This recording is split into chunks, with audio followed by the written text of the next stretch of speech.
लिए एक ऐसी डिस्टर्बिंग स्लेशर मूवी लेकर आया हूँ जो कि मेरी अब तक की देखी हुई सबसे घिनौनी मूवी है। इस मूवी का नाम है ट्रोमा और एक स्पेनिश। जब इसे जर्मनी में रिलीज किया गया था तो वहाँ के सेंसर बोर्ड ने इस मूवी के 12 मिनट के पार्ट को काट दिया था।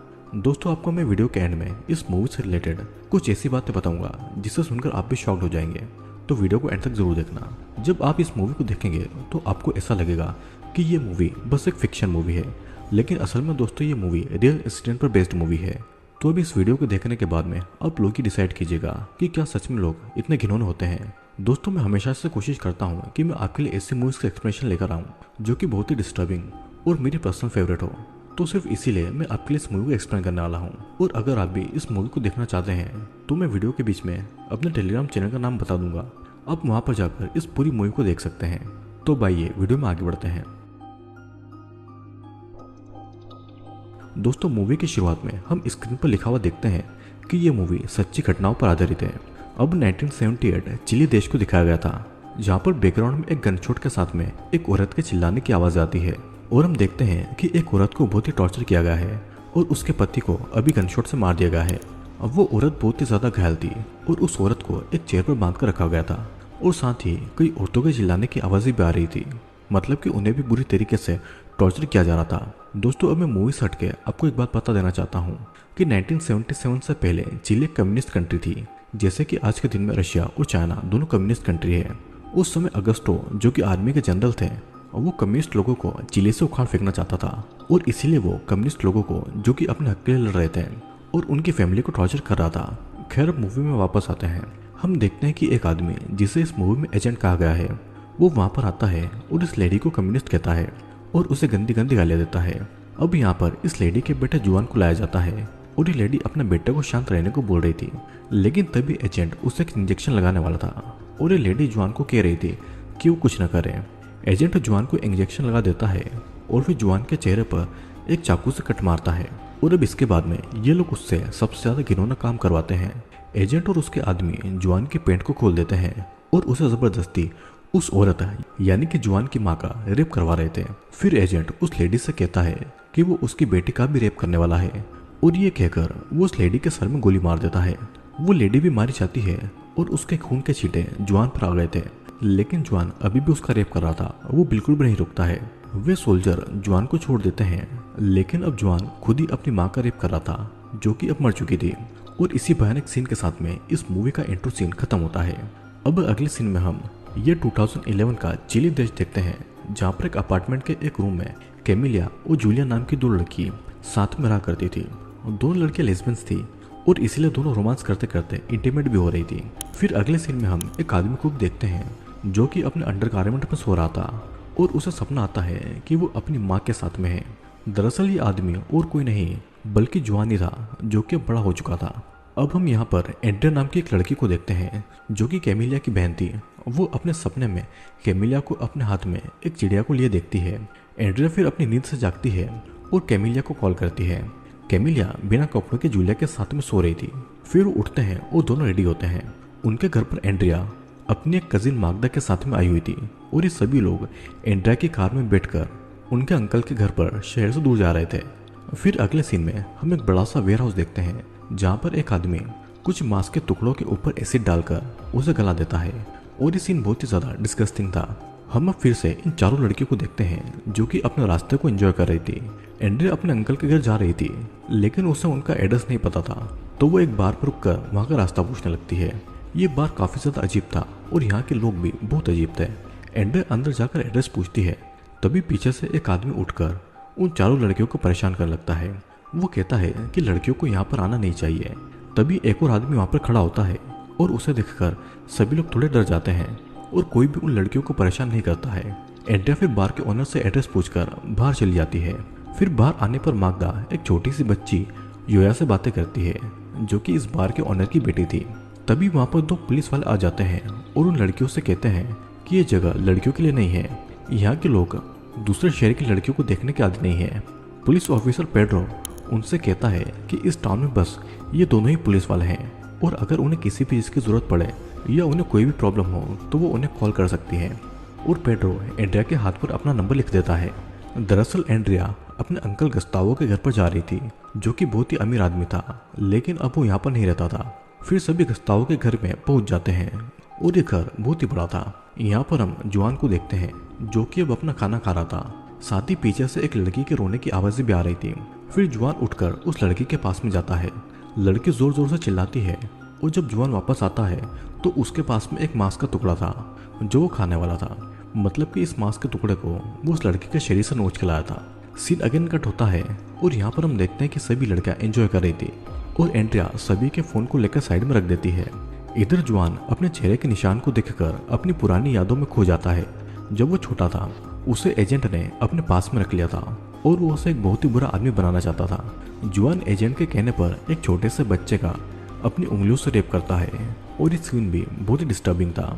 तो अब आप समझ गए होंगे कि मैं यूं ही इस मूवी को इतनी डिस्टर्बिंग नहीं बता रहा हूँ। अब प्रेजेंट में हम मारियो नाम के एक लड़के को देखते हैं, जो कि जुआन का बेटा था और उसने भी किसी औरत को पकड़कर उसे उसके बच्चे से दूर कर दिया था।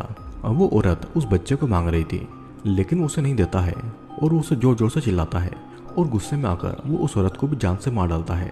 इधर चारों लड़कियां बातें कर रही थी और यहाँ पर एंड्रिया को पता चलता है कि उसकी बहन कैमिलिया और जूलिया रिलेशनशिप में है, जो कि एंड्रिया को बिल्कुल भी पसंद नहीं था और कैमिलिया इस बात से गुस्सा होकर वहां से चली जाती है। यहाँ पर जुआन एक औरत के पास में जाता है और उसके लॉकेट को टच करता है। वो उसे कहता है कि उनकी मॉम को जुआन के ऊपर गर्व होगा, जिस तरह से उसने उसे अभी तक रखा है। और दोस्तों शॉकिंग बात ये थी कि ये लेडी और कोई नहीं बल्कि जुआन की छोटी बहन कार्मेन थी और मारियो जुआन और कार्मेन का बेटा था। फिर अब रात में एंड्रिया और सभी लड़कियां ड्रिंक करके मस्ती कर रही थी और मागदा और जूलिया डांस कर रही थी। जूलिया मागदा के नजदीक आ रही थी, तभी अचानक से वहां की लाइट हिल जाती है। फिर उसे ठीक करने के लिए मागदा और जूलिया जाते हैं। जब वे दोनों लाइट को ऑन कर रहे थे तो हम देखते हैं कि जूलिया मागदा पर लाइन मार रही थी और वे दोनों आपस में किस भी करते हैं, लेकिन उन दोनों को नहीं पता था कि एंड्रिया सब कुछ दूर से देख रही थी। सीन कट होता है और इधर मारियो अपनी माँ यानी कि कार्मेन के पास में था। वो एक कुत्ते की तरह बिहेव कर रहा था और कुत्ते की तरह भौंक भी रहा था। फिर वो जुआन के पास में जाकर उसके साथ भी गंदी हरकतें करता है और वो उसे प्लेजर भी देता है। एंड्रिया के घर पर हम देखते हैं कि चारों लड़कियां ड्रिंक करके एंजॉय कर रही थी। जूलिया डांस कर रही थी और मागदा के सामने कैमिलिया को किस कर रही थी ताकि मागदा उसे जिलस हो। और जूलिया की ऐसी हरकतों को देखकर एंड्रिया को बिल्कुल भी अच्छा नहीं लग रहा था। फिर जूलिया मागदा के गाल पर एक हार्ट का टैटू बना देती है और डांस करते करते वो पहले तो अपना टॉप उतारती है, फिर धीरे धीरे अपनी अपर बॉडी पूरी नेकेट कर लेती है। इधर हम ये भी देखते हैं कि जुआन को मारियो प्लेजर दे रहा था, लेकिन जुआन को वो बिल्कुल भी पसंद नहीं आ रहा था और वो उसे अपने से दूर कर देता है। फिर जुआन अपने हाथ में एक चाकू लेता है और कहीं के लिए निकल जाता है। इधर एंड्रिया के घर में जूलिया अभी भी टॉपलेस डांस कर रही थी। तभी उसकी नजर खिड़की में जाती है, जहाँ पर वो देखती है कि सामने जुआन खड़ा होकर उसे देख रहा है और उसे देखकर जूलिया डर जाती है। जुआन जोर जोर से वहां का दरवाजा खटखटाता है, जिससे जूलिया तुरंत अपने कपड़े पहन लेती है और सभी लोग वहां पर अब डर रहे थे। लेकिन चुपके से मागदा अपना फोन छुपा देती है। तभी जुआन एक पेपर गेट के नीचे से पास करके सभी को वेलकम कहता है और जुआन खुद ही वहां का दरवाजा खोलकर मारियो के साथ में अंदर आता है। एंड्रिया जुआन को पहचान जाती है और जुआन वही आदमी था जिसने बार में उन सभी लोगों को उन आदमियों से बचाया था। जुआन फिर अंदर आकर सोफे पर बैठता है और अपनी गन दिखाकर जूलिया से फिर से डांस करने को कह देता है। वो उसकी बातें नहीं मानती है तो वो उसे गंदी गंदी गालियां देता है। फिर वो मागदा को अपने पास में बैठाता है और जूलिया को कपड़े उतारने को कह देता है। जूलिया डर के मारे ठीक वैसा ही करती है जैसा कि जुआन उसे कहता है और जुआन मागदा के प्राइवेट पार्ट को भी टच कर रहा था और उसे गंदी तरीके से वो किस भी करता है। जुआन फिर कैमिलिया के पास में आता है, लेकिन एंड्रिया उससे दूर रहने को कहती है और जुआन एंड्रिया को एक पंच मार के बेहोश कर देता है। जूलिया अब अपना टॉप उतारकर डांस कर रही थी और जुआन कैमिलिया और जूलिया को हैरेस कर रहा था। वो कैमिलिया को टेबल पर लेटाता है और उसके कपड़े उतार देता है। मारियो मैगदा के कपड़े उतारता है और दोनों कैमिलिया और मैगदा का बहुत ही बुरी तरीके से रेप करते हैं।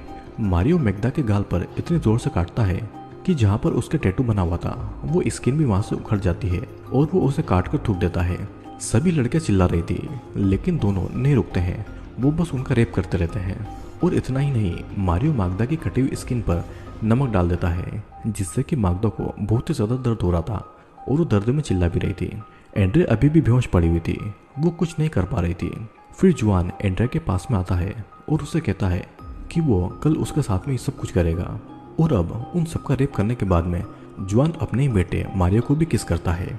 एंड्रिया के अंकल का घर टाउन से बहुत ही दूरी पर था, तो किसी को भी नहीं पता था कि आखिरकार इस घर में क्या चल रहा है। फिर हम देखते हैं कि आधी रात को जुआन और मारियो ने चारों लड़कियों को बांध दिया है और सभी बहुत ही ज्यादा ट्रॉमा में थी। जुआन फिर से कैमिला के पास में आता है और तभी मैग्दा उसके ऊपर थूक देती है, लेकिन जुआन पर इसका कोई भी असर नहीं होता है, बल्कि वो जमीन पर पड़े थूक को अपने हाथों से उठाकर चाट लेता है, जो कि बहुत ही ज्यादा घिनौना सीन था। फिर वो अपनी गन को टेबल पर रखकर मैग्दा को कहता है कि वो उसे मारना चाहे तो मार सकती है। फिर जैसे तैसे अभी भयानक रात खत्म होती है और सुबह मैग्दा की जब नींद खुलती है तो वो अपने हाथों को धीरे से खोल लेती है। उसकी बॉडी पर अभी भी कपड़ा नहीं थे।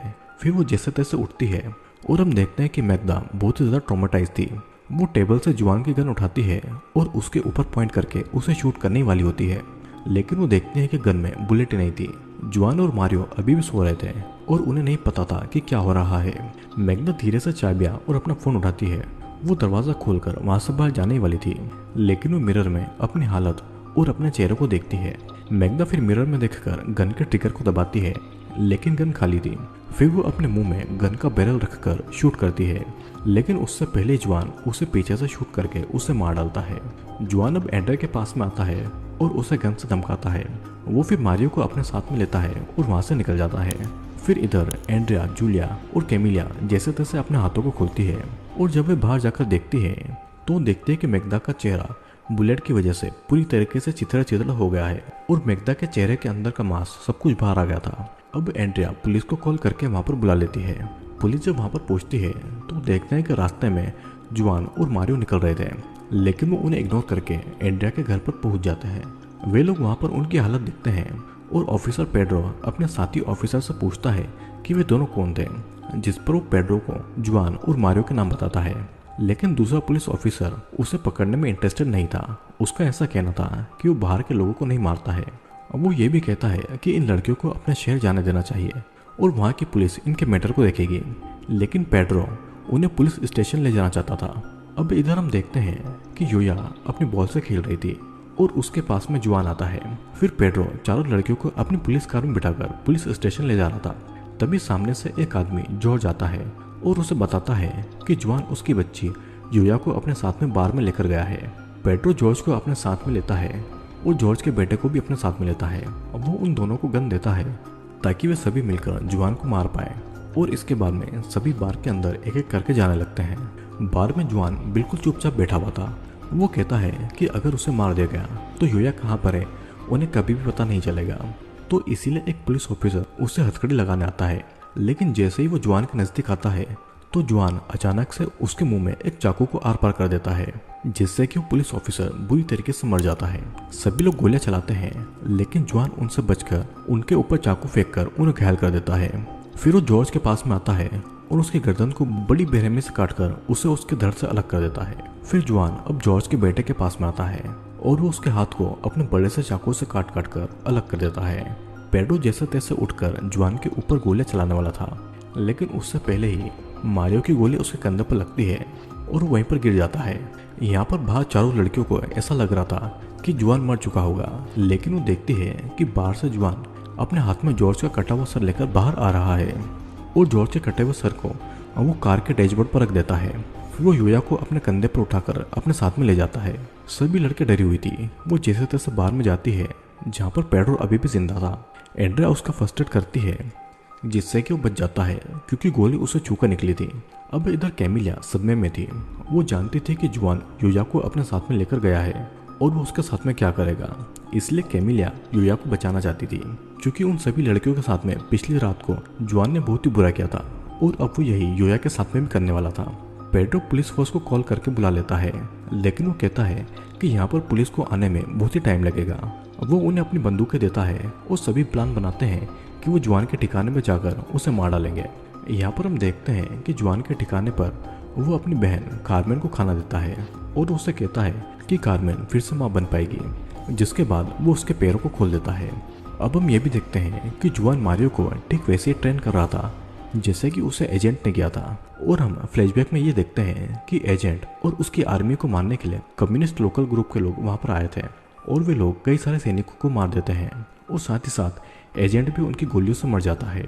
वे लोग जुआन को बचाने जाते हैं, लेकिन जुआन इतना ज़्यादा खतरनाक हो चुका था कि वो उस आदमी को ही मार देता है जो कि जुआन को बचाने आया था। जुआन को एजेंट ने ऐसी ट्रेनिंग दी थी कि ना तो उसमें इमोशन थे ना ही उसका दिल था। वो फ्लैशबैक में देखता है कि एजेंट एक लेडी को चेयर पर बांधकर उसके ब्रेस्ट से उसे इलेक्ट्रिक शॉक दे रहा है और वो उस लेडी के प्राइवेट पार्ट को चूहे से कटवाकर उसकी अंतड़ियां भी बाहर निकाल देता है। फिर एजेंट जुआन से पूछता है कि इस लेडी के साथ में क्या करना चाहिए और जुआन अपनी गन से उस लेडी को मार डालता है। जुआन मारियो को भी ठीक उसी की तरह ट्रेन कर रहा था। इधर पेड्रो चारों लड़कियों को लेकर जुआन के ठिकाने पर पहुंच जाता है। वो चुपके से अंदर जाते हैं और उन्हें गन की आवाज़ सुनाई देती है, जिससे कि जूलिया और एंड्रिया एक साथ हो जाती है और कैमिलिया और पेड्रो एक साथ हो जाते हैं। पेड्रो और कैमिलिया एक रूम में पहुंचते हैं जहां पर कुछ पेपर की कटिंग थी। उसमें लिखा हुआ था कि चिली में आतंकवादी अटैक कर देंगे। उन्हें वहां पर एक लड़की भी बंधी हुई दिखाई देती है जिसका एक पैर पूरी तरीके से सड़ चुका था और उसके पैर की जगह बस उसकी हड्डी बची हुई थी। पेड्रो उससे कहता है कि वो उसके लिए मदद लेकर आएंगे, लेकिन वो लड़की इतनी ज्यादा दर्द में थी कि वो उनसे ये कहती है कि वे लोग उसे मार डालें। अब यहाँ पर एंड्रिया और जूलिया मारियो को देखती है जो कि थोड़ा परेशान था और एंड्रिया जूलिया को कहती है कि वो मारियो के पास में जाकर अपना टॉप उतारे और जैसे ही मारियो उसके पास में आएगा वो उसके ऊपर अटैक कर देगी। जूलिया मारियो के पास में जाती है और उससे अपनी बातों में फंसाती है और अपना टॉप उसके सामने उतार देती है। मारियो भी अपने होश खो देता है, लेकिन अचानक एंड्रिया उसके ऊपर अटैक करके उसे बेहोश कर देती है। वे दोनों देखते हैं कि उस रूम में एक लड़की भी थी जिसे अभी अभी मारियो ने बुरी तरीके से टॉर्चर करके मार डाला है। जूलिया मारियो को मारना चाहती थी, लेकिन एंड्रिया का ऐसा कहना था कि वो मारियो को नहीं मारेंगे बल्कि वो मारियो का सौदा यूया के बदले में करेंगे, जिससे कि जुआन उन्हें यूया को सही सलामत वापस कर दें। फिर एंड्रिया और जूलिया मारियो को अच्छे से बांध कर ले जाती है। फिर वो पेड्रो और कैमिलिया के पास में पहुंचती है। हम देखते हैं कि कैमिलिया ने जीने की उम्मीद छोड़ दी थी क्योंकि वो बहुत ही ज़्यादा ट्रॉमा में थी, तो इसलिए उसकी गर्लफ्रेंड जूलिया उसे समझाती है कि अभी भी कुछ खत्म नहीं हुआ है और उन्हें अपने फ्यूचर में बहुत कुछ करना है। ये दोनों बातें कर ही रहते हैं कि तभी उस कमरे में एक आदमी आता है। जुआन ने उस आदमी के ऊपर बॉम्ब फिट कर रखा था जिससे कि वो आते ही फट जाता है।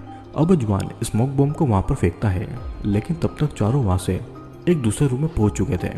हम देखते हैं कि ये रूम एक बड़ा सा टॉर्चर चैम्बर था और जुआन इस गैस चैम्बर का दरवाजा बाहर से लगा देता है। फिर वो ऊपर से जहरीली गैस के बॉम्ब उस रूम में फेंक देता है। सभी के पास में वहां से बचने का कोई भी रास्ता नहीं था। तभी जुआन कहता है कि अगर उन्हें बचना है तो जो कहेगा वो उन्हें करना होगा। जुआन चाहता था कि उसके बेटे मारियो को छोड़ दिया जाए। फिर जुआन एक पाइप से जहरीली गैस उस रूम में छोड़ देता है। पेड्रो उसके ऊपर अपनी गन से अटैक करता है, लेकिन जुआन उससे ही शूट कर देता है। फिर सभी लड़कियां जुआन के ऊपर गन से अटैक करती है। बदले में वो भी उनके ऊपर गोलियां चलाता है और एक गोली कैमिलिया के कंधे पर लग जाती है। फिर जुआन एक दूसरा दरवाजा खोलता है और मास्क पहनकर मारियो को लेने के लिए आता है और मौका देखकर सभी लड़कियां वहां से भाग जाती है। पेड्रो उसी रूम में छूट जाता है और जहरीली गैस की वजह से उसके चेहरे की पूरी चमड़ी गल जाती है और वो वहीं पर मारा जाता है। जुआन मारियो को वहां से निकालता है और उसे बाहर लाने के बाद में वो उससे कहता है कि वो एक मर्द की तरह बने और उन लड़कियों को पकड़ कर लेकर आए। मारियो भी उन लड़कियों के पीछे जाता है। सभी लड़कियां फर्स्ट फ्लोर पर भाग रही थी और वहां पर जाकर मारियो पहले कैमिलिया को पकड़ लेता है। जूलिया कैमिलिया को बचाने के लिए जाती है, लेकिन मारियो जूलिया को फर्स्ट फ्लोर से नीचे फेंक देता है, जिससे कि उसका सर बुरी तरीके से फट जाता है। अब मारियो कैमिलिया को मारने वाला था, वो उसके सर पर वार करने वाला था कि तभी एंड्रिया अपनी बहन को बचाने के लिए उसके ऊपर कई वार करती है। पहले वो उसका पैर एक बड़े से पत्थर से तोड़ती है और फिर वो उसके प्राइवेट पार्ट पर बहुत से पत्थर मारती है, जिससे कि वो बुरी तरीके से घायल हो जाता है। कैमिलिया अपनी गर्लफ्रेंड जूलिया के लिए दुखी थी क्योंकि वो उससे प्यार करती थी, लेकिन एंड्रिया उसे संभालती है और उसे अपने साथ में ले जाती है। अब इधर जब जुआन अपने बेटे मारियो के पास में आता है तो वो उसकी ऐसी हालत नहीं देख पा रहा था, तो इसलिए जुआन अपनी गन से उसका सर उड़ा देता है।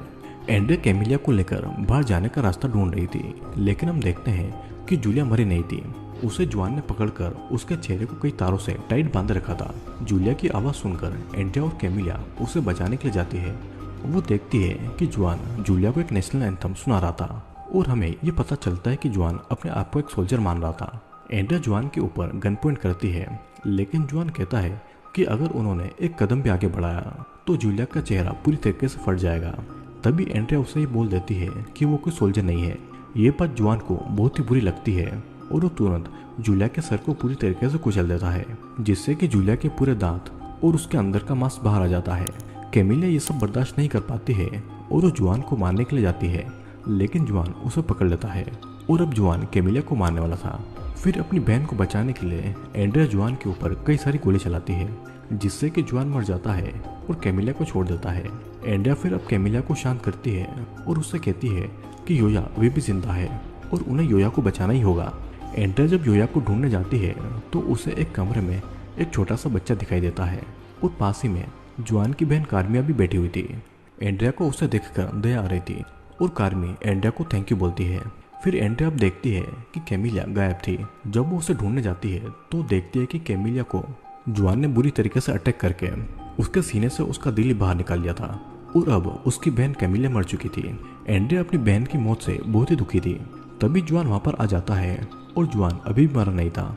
वो एंड्रिया पर अटैक कर देता है। वो पहले तो उसके पैरों पर चाकू से कई वार करता है। एंड्रिया उस पर गोली चलाती है और बचने के लिए जुआन एक पत्थर को अपने आगे ले आता है, जिससे कि गोली का उस पर कोई असर नहीं होता है। फिर अब एंड्रिया की गन में एक ही गोली बची हुई थी, जिससे कि वो एसिड की बोतल को फोड़ देती है। बोतल का पूरा एसिड जुआन के ऊपर गिर जाता है, जिससे कि जुआन का पूरा चेहरा जल जाता है और एसिड की कुछ बूंदें एंड्रिया के ऊपर भी आ जाती है, जिससे कि एंड्रिया के चेहरे का भी कुछ पार्ट जल चुका था। इधर जुआन का चेहरा एसिड की वजह से पूरी तरीके से गल चुका था और अब जुआन मारा जाता है। एंड्रिया अपनी बहन कैमिलिया के पास में जाती है। वो अपनी बहन की इस हालत से बहुत ही ज़्यादा दुखी थी। वो उससे माफ़ी भी मांगती है और इसी के साथ में ये सीन यहीं पर कट हो जाता है। अब अगले सीन में हम देखते हैं कि जुआन की बहन कार्मी अपनी माँ की आइडेंटिटी कार्ड पर अपने लॉकेट को रखती है। फिर उसे वहाँ पर योया दिखाई पड़ती है और कार्मी योया को प्यार करती है और उसे अपने साथ में ले जाती है। इधर एंड्रिया अपनी बहन की मौत का बदला लेने के लिए जुआन के छोटे से बच्चे के पास में पूछती है। एंड्रिया इतनी ज़्यादा गुस्सा थी कि वो एक छोटे से बच्चे के ऊपर अपनी गन को पॉइंट कर देती है। यहाँ पर हम देखते हैं कि पुलिस फोर्स भी आ गई थी और वो एंड्रिया को ऐसा करने से रोक रही थी। एंड्रिया उस बच्चे के सामने कहती है कि तुम भी उन लोगों जैसे ही बनोगे, और ये कहकर वो उस बच्चे को अपनी गन से उड़ा देती है। एंड्रिया के शूट करते ही पूरी पुलिस फोर्स एंड्रिया को अपनी गोलियों से भून डालती है और इसी के साथ में ये सीन यहीं पर कट होता है। अब मूवी के आखिर में हम देखते हैं कि कार्मी कई सालों के बाद में कैद से बाहर आई थी। उसने पहली बार सूरज की रोशनी को फील किया था। वो बाहर आकर पेड़ों को छूती है और योया के साथ में बाहर आ जाती है और इसी के साथ में ये मूवी यहीं पर खत्म हो जाती है। तो दोस्तों, अब इस वीडियो के खत्म होने के बाद में मैं अब आपसे एक ही सवाल पूछना चाहूँगा कि आपको ये ट्रॉमा कैसा लगा। कुछ लोगों को ये मूवी बहुत ही डिस्टर्बिंग लगी होगी, तो कुछ लोगों के लिए थ्रिलिंग मूवी होगी, लेकिन सच बात तो ये है कि ये मूवी चिली में हुए रियल इंसिडेंट पर बेस्ड थी। हमारी इस दुनिया में ऐसे ऐसे दरिंदे घूम रहे हैं जिसकी हम कल्पना भी नहीं कर सकते हैं, और उन्हीं में से एक था जुआन, जिसे दरिंदा बनाया एजेंट ने। और जुआन अपने बेटे मारियो को भी ऐसा ही बनाना चाहता था। जुआन की माँ एक कम्युनिस्ट थी और इसलिए उसे इतना ज़्यादा टॉर्चर किया गया। लेकिन क्या अपने बच्चे से रेप करवाना ठीक था? और शायद वहीं से जुआन का पूरा बचपना खत्म हो गया होगा। तो ट्रॉमा किससे हुआ, जुआन को, कार्मी को, या फिर एंड्रिया और उसके फ्रेंड को? दोस्तों, ये बताना तो बड़ा मुश्किल है। बचपन में हुए हादसों का इतना बड़ा असर होता है, ये बात अगर सभी लोग जान लें तो फ्यूचर को ठीक कर सकते हैं। आपको क्या लगता है, मूवी में जुआन के साथ में बचपन में जो कुछ भी हुआ वो सही था या गलत? नीचे कमेंट में ज़रूर बताना। और अगर आपने हमारे चैनल को सब्सक्राइब नहीं किया है तो ऐसे ही वीडियोस का सब्सक्राइब जरूर करें। मैं आपके लिए लेकर आने वाला हूँ और भी दिल दहला देने वाले वीडियोस। तो अब हम मिलेंगे अगले वीडियो में।